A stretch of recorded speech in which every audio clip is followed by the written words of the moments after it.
Every painting shows them the same way. Massive warriors charging across, frozen shores, wild hair flying, and two great horns curving from their helmets. It is one of the most iconic images in history. And it is completely wrong. Vikings never wore horned helmets into battle, not once. And the story of how that myth took over the entire world is almost as fascinating as the truth it buried. Let us start with what they actually wore. Archaeological evidence is clear. The only nearly complete Viking age helmet ever recovered, found in Geirmundbu, Norway in 1943, has no horns. It is a simple rounded iron cap with a nose guard. Functional, brutal, designed for one purpose: to keep a man alive in close combat, where axes and swords were coming at his skull from every direction. Some warriors wore leather caps reinforced with iron bands. Others wore chainmail coifs covering the neck and jaw.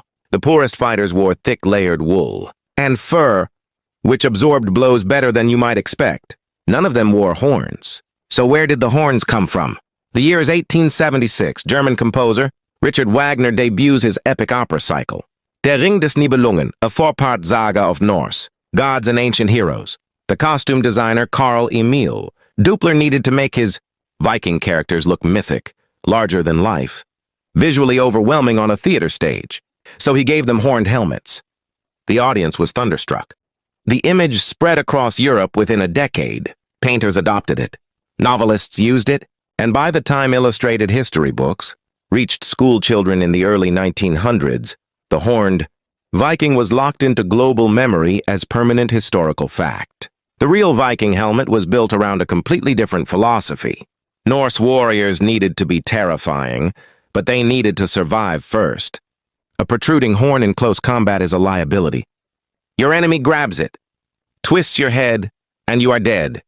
Real battle gear was tight, low profile, and designed to protect the eyes and neck where fatal blows most often landed. The intimidation came not from what was on their heads, but from what was in their hands, the sounds they made, the battle formations they held, the reputation that arrived before they did.